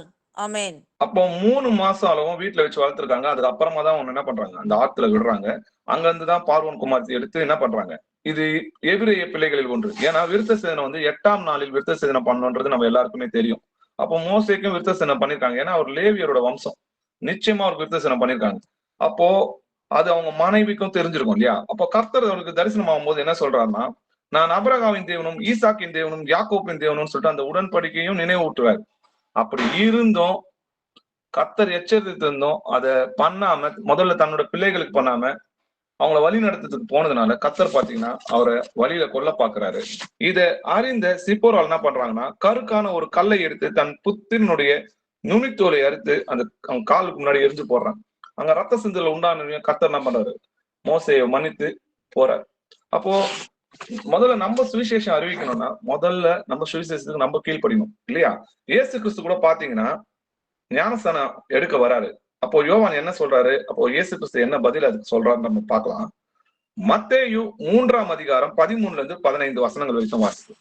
அப்பொழுது யோவானால் ஞானஸ்நானம் பெறுவதற்கு இயேசு கலிலேயாவை விட்டு யோர்தானுக்கு அருகே அவனிடத்தில் வந்தார். யோவான் அவருக்கு தடை செய்து, நான் உம்மாலே ஞானஸ்நானம் பெற வேண்டியதா இருக்க நீர் என்னிடத்தில் வரலாமா என்றான். இயேசு அவனுக்கு பிரதியுத்தரமாக, இப்பொழுது இடம் கொடு, இப்படி எல்லா நீதியையும் நிறைவேற்றுவது நமக்கு ஏற்றதா இருக்கிறது என்றார். அப்பொழுது அவருக்கு இடம் கொடுத்தான். ஆமீன். ஆமீன். யோவானால் ஞானஸ்தானம் பெறுவதற்கு இயேசு என்ன பண்றாரு, கலிலேயா விட்டு யோர்தானுக்கு வராரு. அப்போ யோவான் என்ன பண்றான், தடை செஞ்சு நான் உம்மாலே ஞானஸ்தானம் எடுக்க வேண்டியதா இருக்கு, நீங்க என்கிட்ட இருக்கலாமா அப்படின்னு கேட்கும்போது இயேசப்பா என்ன சொல்றாரு பாருங்க, இப்பொழுது இடம் கொடு, இப்படி எல்லா நீதியையும் நிறைவேற்றுவது நமக்கு ஏற்றதா இருக்கு. இப்போ ஞானஸ்தானம் இருக்குது என்னது, நீதியை நிறைவேற்றுது. அப்படி நீதியை நிறைவேற்றாம இருந்தா நமக்கு எப்படி ரட்சிப்பு கிடைக்கும்? அப்போ அப்படி பண்றவன் அவருடைய உடன்படிக்கையை மீறுகிறான்னு அர்த்தம். அப்போ ஞானஸ்தானம்ன்றது எவ்வளவு முக்கியம் பாருங்க. அன்னைக்கு மோசே தவறுனதை கர்த்தர் தவறல, அவர் எல்லா விஷயத்திலும் நீதி உண்டு, நீதி உள்ளவரா இருந்தார். அதனாலதான் சொல்றாரு, என்னிடத்தில் பாவம் என்று உங்களால் யாரும் சொல்ல முடியும், அவர் நியாயப்பிரமாணத்தை நிறைவேற்றினார்னு சொல்லி எழுதி. அதனாலதான் அவர் நமக்கு ரோல் மாடல், எல்லாவற்றுக்கும் நம்ம முன்மாதிரியா இருக்கிறார். அதே போல இஸ்ரவேலர் எல்லாம் யாருன்னு பாத்தீங்கன்னா தேவனுடைய குமாரர்கள், சிரேஷ்ட புத்திரர்கள் சொல்லி நம்ம வாசிக்கிறோம். வாசிக்கலாம். யாத்திரையாகமம் 4ஆம் அதிகாரம் 22, 23 வசனங்கள் வாசிக்கலாம். அப்பொழுது நீ பார்வோனோடே சொல்ல வேண்டியது என்னவென்றால், இஸ்ரவேல் என்னுடைய குமாரன், என் சேஷ்ட புத்திரன், எனக்கு ஆராதனை செய்யும்படி என் குமாரனை அனுப்பிவிடு என்று கட்டளையிடுகிறேன். அவனை விடமாட்டேன் என்பாயாகில், நான் உன்னுடைய குமாரனை உன் சேஷ்ட புத்திரனை சங்கரிப்பேன் என்று கர்த்தர் சொன்னார் என்று சொல் என்றார். ஆமென். ஆமீன். ஆபிரகாமோட பிள்ளைகள் யாருன்னா மாம்சத்துல இஸ்ரவேலர்கள் இல்லையா? அவங்களுக்கு அடையாளம் என்னன்னு பாத்தீங்கன்னா விருத்த சேதனம். எத்தனை பேர் ஆபிரகாமோட சன்னிதியில வந்தாங்களோ அத்தனை பேரும் தேவனோட பிள்ளைகள், சிரேஷ்ட புத்திரர்களும், ஆராதனையும், நியாயப்பிரமாணமும், உடன்படிக்கையும் எல்லாமே அவங்களுக்கு தான்றதை நம்ம பாக்குறோம். இன்னைக்கு எத்தனை பேரு இயேசு கிறிஸ்துவை விசுவாசிக்கிறோமோ அத்தனை பேரும் தேவனோட பிள்ளைகள். எப்போ ஆனும் ஞானஸ்தானம் பெற்ற போது, நம்ம விசுவாசிச்சு ஞானஸ்தானம் பெற்ற போது நம்ம தேவனோட பிள்ளைகளா இருக்கிறோம். வாசிக்கலாம். யோவான் 1ஆம் அதிகாரம் 12, 13 வசனங்கள் வாசிக்கலாம். அவருடைய நாமத்தின் மேல் விசுவாசம் உள்ளவர்களாய் அவரை ஏற்றுக்கொண்டவர்கள் எத்தனை பேர்களோ அத்தனை பேர்களும் தேவனுடைய பிள்ளைகளாகும்படி அவர்களுக்கு அதிகாரம் கொடுத்தார். அவர்கள் இரத்தத்தினாலாவது மாம்ச சித்தத்தினாலாவது புருஷனுடைய சித்தத்தினாலாவது பிறவாமல் தேவனாலே பிறந்தவர்கள். ஆமேன். ஆமேன். அவருடைய நாமத்தின் மேல் விசுவாசம் உள்ளவர்களாய் அவரை எத்தனை பேர் ஏற்றுக்கொண்டார்களோ அத்தனை பேரும் தேவனுடைய பிள்ளைங்க. இப்ப நம்ம தேவனுடைய பிள்ளைங்கன்னா ஆபிரகாமோட சன்னதி இல்லையா? நம்ம மாம்சத்தின்படி பிறக்கல, ஆவியினாலே பிறந்திருக்கிறோம், வாக்கு தத்தத்தின்படி பிறந்திருக்கிறோம்ன்றதை நம்ம பார்க்கிறோம். வாசிக்கலாம். எபேசியர் 1ஆம் அதிகாரம் 4 - 6 வசனங்கள் வரைக்கும் வாசிக்கலாம். தமக்கு முன்பாக நாம் அன்பில் பரிசுத்தம் உள்ளவர்களும் குற்றமில்லாதவர்களுமாய் இருப்பதற்கு அவர் உலக தோற்றத்துக்கு முன்னே கிறிஸ்துவுக்குள் நம்மை தெரிந்து கொண்டபடியே பிரியமானவருக்குள் தாம் நமக்கு தந்தருளின தம்முடைய கிருபையின் மகிமைக்கு புகழ்ச்சியாக தம்முடைய தயவுள்ள சித்தத்தின்படியே நம்மை இயேசு கிறிஸ்து மூலமாய் தமக்கு சுவிகார புத்திரர் ஆகும்படி முன்குறித்திருக்கிறார். ஆமென். நம்மள எப்ப முன்குறித்தாரா? வசனம் எல்லாம் பாருங்களேன். அவர் எப்ப நம்மள முன்குறித்திருக்கிறான்னா, அவர் உலக தோற்றத்துக்கு முன்னே அப்படின்னு சொல்லி எழுதிருக்கு. அவர் உலக தோற்றத்துக்கு முன்னே கிறிஸ்துவுக்குள் நம்மை தெரிந்து கொண்டபடியே. அதனாலதான் இன்னைக்கு நீங்களும் நான் என்ன பண்றோம்? இந்த சத்திய வசனத்துக்கு கீழ்ப்படியும். ஆண்டவர் நம்மளை முன்குறித்திருக்கிறார். அப்போ நம்ம இயேசு கிறிஸ்து மூலமாய் நமக்கு சுவிகார புத்திரராகும்படி முன்குறித்திருக்கிறார். அதனாலதான் நம்ம அவரோட பிள்ளைகளா இருக்கிறோம், அவரோட அவயங்களா இருக்கும். கலாத்தியர் 3ஆம் அதிகாரம் 7 - 9 வசனங்கள் வரைக்கும் வாசிக்கலாம். ஆகையால் விசுவாச மார்க்கத்தார்கள் எவர்களோ அவர்களே ஆபிரகாமின் பிள்ளைகள் என்று அறிவீர்களாக. மேலும் தேவன் விசுவாசத்தினாலே புறஜாதிகளை நீதிமான்கள் ஆக்குகிறார் என்று வேதம் முன்னாக கண்டு, உனக்குள் சகல ஜாதிகளும் ஆசீர்வதிக்கப்படும் என்று ஆபிரகாமுக்கு சுவிசேஷமாய் முன்னறிவித்தது. அந்தபடி விசுவாச மார்க்கத்தார் விசுவாசமுள்ள ஆபிரகாமுடனே ஆசீர்வதிக்கப்படுகிறார்கள். ஆமீன். விசுவாச மார்க்கத்தார்கள் எவர்களோ அவர்களே ஆபிரகாமோட பிள்ளைங்க. இப்ப நம்ம இயேசு கிறிஸ்துவ நம்ம விசுவாசிக்கிறதுனால நம்ம தேவனோட பிள்ளைகளாக போறோம். அப்போ இயேசு கிறிஸ்து எந்த வம்சத்துல வராரு? யூத வம்சத்துல வராரு. இப்போ நம்மளும் நீங்களும் நானும் எப்படி இருக்கிறோம்? ஆவிக்குரிய யூதர்களா இருக்கிறோம் இல்லையா? தேவன் விசுவாசத்தினாலே புறஜாதிகளை நீதிமான் ஆக்குறதாக வேதம் முன்னதாக கண்டு, உனக்குள் சகல ஜாதிகளும் ஆசீர்வதிக்கப்படும் என்று ஆபிரகாமுக்கு சுவிசேஷம் அறிவித்து, அந்தபடி விசுவாச மார்க்கத்தார் விசுவாசம் உள்ள ஆபிரகாமுடனே கூட நம்ம என்ன பண்றோம்? ஆசீர்வதிக்கப்படுறோம்ன்றதை நம்ம பாக்குறோம். அந்த சந்நிதி, உன்னோட சந்நிதிக்குள்ள கடற்கரை மணலத்தினையா தோன்றும் சொல்லி ஆபிரகாமுக்கு சுவிசேஷம் அறிவிக்கப்பட்டது. அந்த சந்நிதி யாருன்னு பாத்தீங்கன்னா, சந்நிதிகள்னு சொல்லாம சந்நிதின்னு ஒருவரை குறித்து சொல்லியிருக்கிறார். அந்த சந்நிதி கிறிஸ்து. அப்போ அவரை விசுவாசிக்கிற நம்ம எல்லோரும் கிறிஸ்துவோட பிள்ளைகளா இருக்கும். வாசிக்கலாம். கலாத்தியர் 3ஆம் அதிகாரம் 26 - 29 வசனங்கள் வரைக்கும் வாசிக்கலாம். நீங்கள் எல்லாரும் கிறிஸ்து இயேசுவை பற்றும் விசுவாசத்தினால் தேவனுடைய புத்திரராய் இருக்கிறீர்களே. ஏனெனில் உங்களில் கிறிஸ்துவுக்குள்ளாக ஞானஸ்நானம் பெற்றவர்கள் எத்தனை பேரோ அத்தனை பேரும் கிறிஸ்துவை தரித்துக் கொண்டீர்களே. யூதன் என்றும் கிரேக்கன் என்றும் இல்லை, அடிமை என்றும் சுயாதீனன் என்றும் இல்லை, ஆண் என்றும் பெண் என்றும் இல்லை, நீங்கள் எல்லாரும் கிறிஸ்து இயேசுவுக்குள் ஒன்றாய் இருக்கிறீர்கள். நீங்கள் கிறிஸ்துவின் உடையவர்களானால் ஆபிரகாமின் சந்ததியாராயும் வாக்குத்தத்தத்தின்படியே சுதந்திரராயும் இருக்கிறீர்கள். ஆமென். நீங்கள் எல்லாரும் கிறிஸ்து இயேசுவை பற்றும் விசுவாசத்தினாலே தேவனுடைய பிள்ளைகளா இருக்கிறீங்க. இந்த வசனத்தை நல்லா கவனிச்சு பாருங்க. உங்களில் கிறிஸ்துக்குள்ளாக ஞானஸ்தானம் பெற்றவர்கள் எத்தனை பேரோ. அப்போ ஞானஸ்தானம் பெற்றாதான் தேவனுடைய பிள்ளைகளா இருக்கிறோம். எத்தனை பேரோ அத்தனை பேரும் என்ன பண்றோம்? ஞானஸ்தானத்துல கிறிஸ்துவை தரித்துக் கொள்கிறோம். அதுல யூதர் என்றும் கிடையாது, கிரேக்கர் என்றும் கிடையாது, அடிமை என்றும் சுயாதீனம் என்றும் ஆண் என்றும் பெண் என்றும் அப்படிலாம் கிடையாது. நீங்க எல்லோரும் ஆவிக்குள்ளாக கிறிஸ்துவுக்குள் ஒன்றா இருக்கிறோம். நம்ம தான் அவருடைய சரீரம். அப்போ நம்ம கிறிஸ்துவோட உடையவர்கள் ஆனால் ஆபிரகாமோட சந்நிதி. ஏன்னா கிறிஸ்து யாரு? ஆபிரகாமோட சந்நிதி. வாக்குத்தத்தின்படி சுதந்திரமாய் இயேசு கிறிஸ்து மூலமா நம்ம என்ன பண்ணலாம்? ஆபிரகாம் கொடுத்த ஆசீர்வாதத்தை நம்மளும் பங்கடையலாம். ரோமர் 9ஆம் அதிகாரம் 6-7 வசனங்கள் வாசி. அவர்கள் ஆபிரகாமின் சந்ததியார் ஆனாலும் எல்லாரும் பிள்ளைகள் அல்லவே. ஈசாக்கினிடத்தில் உன் சந்ததி விளங்கும் என்று சொல்லியிருக்கிறதே. அது எப்படி என்றால், மாம்சத்தின்படி பிள்ளைகள் ஆனவர்கள் தேவனுடைய பிள்ளைகள் அல்ல, வாக்குத்தத்தத்தின்படி பிள்ளைகள் ஆனவர்களே அந்த சந்ததி என்று எண்ணப்படுகிறார்கள். ஆமேன். ஆமேன். ஆபிரகாமின் சந்ததி ஆனாலும் எல்லோரும் பிள்ளைகள் இல்லையே. ஈசா கூட பாத்தீங்கன்னா, இஸ்மவேல் கூட பாத்தீங்கன்னா ஆபிரகாமோட சன்னிதான். ஆனா ஈசாக்கிடத்தில் உன் சந்நிதி விளங்குன்றாரு. அந்த சந்நிதின்றது அந்த ஒருவரை குறித்து சொல்றாரு, இந்த இயேசு கிறிஸ்து. அவரை விசுவாசிக்கிற யாவரும் என்ன பண்றாங்க? வாக்குத்தத்தத்தின் பிள்ளைகளா இருக்கும். அப்போ மாம்சத்தின்படி பிறக்கிறவங்க எல்லாம் ஆபிரகாமோட சந்நிதி கிடையாது. வாக்குத்தத்தத்தின்படி பிள்ளையானவர்களே அந்த சந்நிதி எனப்படுவார்கள். அப்போ சகோதரரை, நாம் ஈசாக்கை போல வாக்குத்தத்த பிள்ளைகளா இருக்கிறோம் சொல்லி எழுதியிருக்கு இல்லையா? நீங்கள் என்னுடைய ஜனங்கள் அல்லவென்றும் அவர்களுக்கு சொல்லப்பட்ட இடத்திலே, ஏன்னா ஒரு காலத்துல நம்ம புறஜாதியா இருந்தோம், அவர்கள் ஜீவனுள்ள தேவனுடைய பிள்ளைகள் எண்ணப்படுவார்கள் என்று ஓசியா தீர்க்கதரிசி சொல்லியிருக்கிறபடி நம்ம அந்த தீர்க்கதரிசனப்படி வாக்குத்தத்தத்தின் பிள்ளைகளா இருக்கு. அப்போ விருத்த சேதனம்ன்றது மாம்சத்தில் செய்யப்பட்டது. இன்னைக்கு நம்ம இருதயத்தில் செய்யப்படுகிறோம். அதனால்தான் மனம் திரும்பி நாம் ஒவ்வொருவரும் பாவ மன்னிப்பு என்று இயேசு கிறிஸ்துவ நாமத்துல ஞானஸ்நானப்படுகிறோம் இல்லையா? வாசிக்கலாம். ரோமர் 2ஆம் அதிகாரம் 28-29 வசனங்கள் வாசிக்கலாம். ஆதலால் புறம்பாக யூதனானவன் யூதன் அல்ல, புறம்பாக மாம்சத்தில் செய்யப்படும் விருத்த சேதனமும் விருத்த சேதனம் அல்ல. உள்ளத்திலே யூதனானவனே யூதன், எழுத்தின்படி உண்டாகாமல் ஆவியின்படி இருதயத்தில் உண்டாகும் விருத்த சேதனமே விருத்த சேதனம். இப்படிப்பட்டவனுக்குரிய புகழ்ச்சி மனுஷராலே அல்ல, தேவனாலே உண்டாயிருக்கிறது. ஆமேன். ஆமேன்.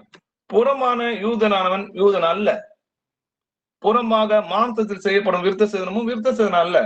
உள்ளத்தில் யூதனானவனே யூதன், எழுத்தின்படி உண்டாகாமல் ஆவியின்படி இருதயத்தில் உண்டாகும் விருத்த சேதனம். அப்போ இருதயத்துல விருத்த சேதனம் பண்ணுங்கள், உங்கள் செவிகளிலும் இருதயங்களிலும் விருத்த சேதனம் பண்ணப்பட்டவர்களா இருக்கு. அப்போ இங்க என்ன சொல்றாருன்னு பாத்தீங்கன்னா, மனம் திரும்பி இயேசு கிறிஸ்துவை விசுவாசிச்சு நம்ம ஞானஸ்தானம் எடுக்கிறோம் பாத்தீங்கன்னா, அதுதான் இருதயத்தில் உண்டாகும் விசுவாசம். நம்ம பாவ அறிக்கை பண்ணி பாவத்திலிருந்து மீண்டு வருகிறோம். அப்போ முந்தின நடக்கைக்குரிய மோசம் போகும் இச்சைகளாலே கெட்டு போகிற பழைய மனுஷனை நீங்கள் களைத்து போட்டு உங்கள் உள்ளத்திலே புதிதான ஆவி உள்ளவர்களாகி மெய்யான நீதியிலும் பரிசுத்தத்திலும் தேவனுடைய சாயலாக சிருஷ்டிக்கப்பட்ட புதிய மனுஷனை தரித்துக் கொள்ளுங்கள்னு சொல்லி நம்ம வாசிக்கிறோம் இல்லையா? அதுதான் இருதயத்தில் செய்யப்படும் விருத்த சேதனம். வாசிக்கலாம். பிலிப்பியர் 3ஆம் அதிகாரம் 3வது வசனம் வாசிக்கலாம்.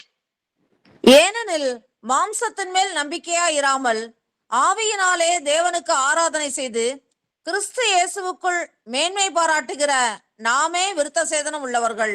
ஆமேன். ஆமேன். மாம்சத்தின் மேல் நம்பிக்கையா இராமல் ஆவியிலே தேவனுக்கு ஆராதனை செய்கிற கிறிஸ்துக்குள் மேன்மை பாராட்டுகிற நாமே தான் என்ன சொல்றாரு? விருத்த சேதனம் உள்ளவர்கள். அப்ப நீங்களும் நானும் ஞானஸ்தானம் பெற்றவங்களை, இயேசு கிறிஸ்துவை விசுவாசிச்சு ஞானஸ்தானம் பெற்றவங்களை பார்த்துதான் விருத்த சேதனம் உள்ளவர்கள்னு சொல்றாங்க.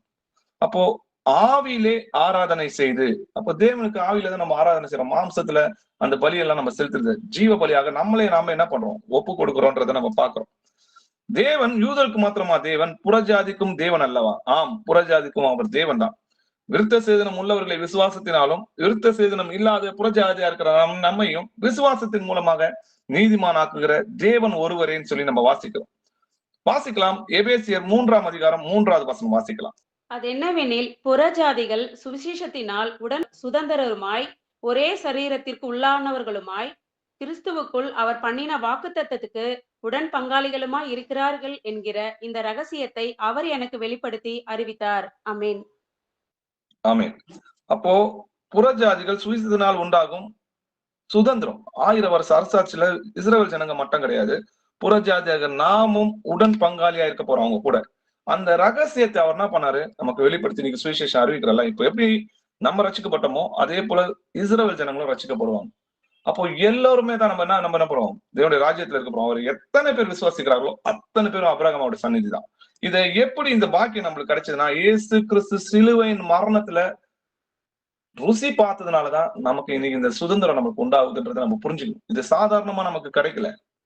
அவர் அவமானப்படுத்தும் போதும், அவரை நொறுக்கும் போதும், ஏன் அவருக்கு முன்னாடி ஒரு சந்தோஷம் என்னன்னா, நீங்களும் நானும் நித்திய ஜீவன்ல இருக்க போறோன்றதுக்காக அந்த சிலுவையின் மரணத்தை சந்தோஷமா சகித்தார் இல்லையா? அந்த சிலுவையின் மரணத்தினால்தான் இன்னைக்கு அந்த சுதந்திரத்துல நம்ம பங்கு அடையும்படிக்கு அந்த பாக்கியம் நமக்கு கிடைச்சது. அதுக்கான வசனங்கள் பார்க்கலாம். கொலேசியர் 2ஆம் அதிகாரம் 13 15 வசனங்கள் வரைக்கும் வாசிக்கலாம். உங்கள் பாவங்களினாலேயும் உங்கள் மாம்ச விருத்த சேதனம் இல்லாமையினாலேயும் மரித்தவர்களாயிருந்த உங்களையும் அவரோடே உயிர்ப்பித்து அக்கிரமங்கள் எல்லாவற்றையும் உங்களுக்கு மன்னித்து நமக்கு எதிரிடையாகவும் கட்டளைகளால் நமக்கு விரோதமாகவும் இருந்த கையெழுத்தை குலைத்து அதை நடுவில் இராதபடிக்கு எடுத்து சிலுவையின் மேல் ஆணியடித்து துரைத்தனங்களையும் அதிகாரங்களையும் முறிந்து கொண்டு வெளியரங்கமான கோலமாக்கி அவைகளின் மேல் சிலுவையில் வெற்றி சிறந்தார்.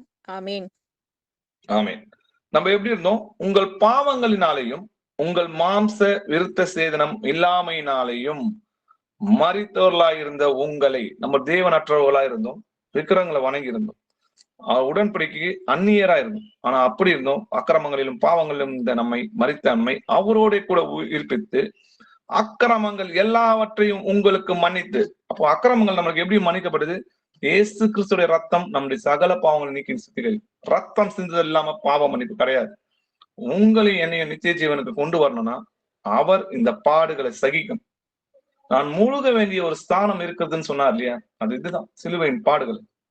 அப்படி நமக்கு எதிரடையா இருந்த அந்த கட்டளைகளை என்ன பண்ணாரா?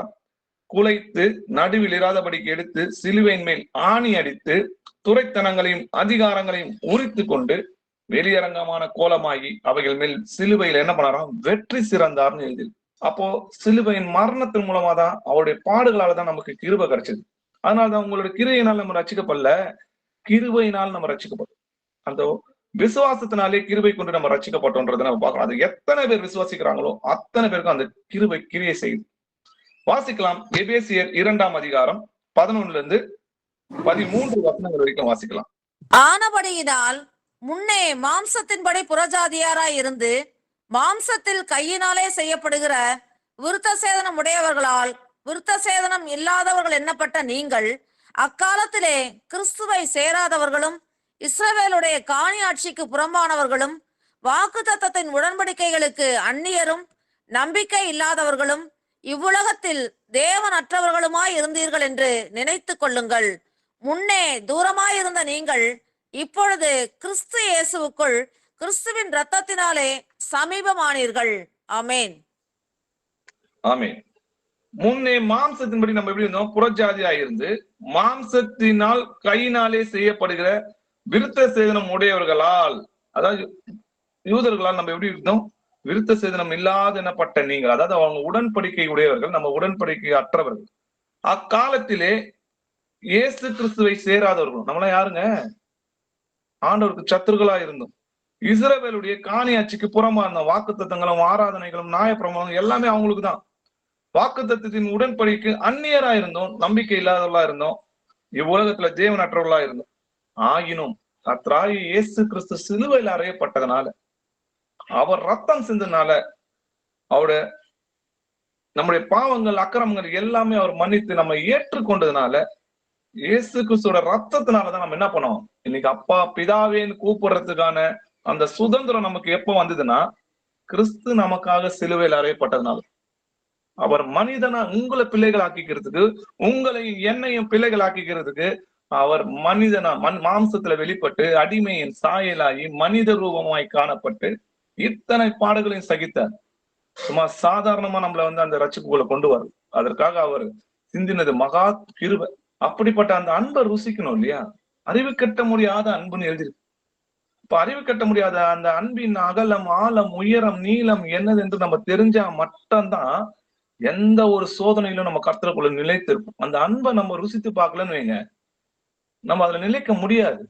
அப்ப அவர் எப்படிப்பட்ட நமக்காக என்ன செய்திருக்கிறார், அப்படிப்பட்ட அன்பு என்னது, அவர் நம் மீது காட்டின அன்பு என்னதுன்றது நினைத்து பார்க்கணும். எபேசியர் 2ஆம் அதிகாரம் 14 16 வசனங்கள் வரைக்கும் வாசிக்கலாம். எப்படியெனில் அவரே நம்முடைய சமாதான காரணராகி இருதிருத்தாரையும் ஒன்றாக்கி பகையாக நின்ற பிரிவினையாகிய நடு சுவரை தகர்த்து சட்ட திட்டங்களாகிய நியாய பிரமாணத்தை தம்முடைய மாம்சத்தினாலே ஒழித்து இருதிறத்தாரையும் தமக்குள்ளாக ஒரே புதிய மனுஷனாக சிருஷ்டித்து இப்படி சமாதானம் பண்ணி பகையை சிலுவையினால் கொன்று அதனாலே இருதிறத்தாரையும் ஒரே சரீரமாக தேவனுக்கு ஒப்புரவாக்கினார். ஆமென். ஆமென்.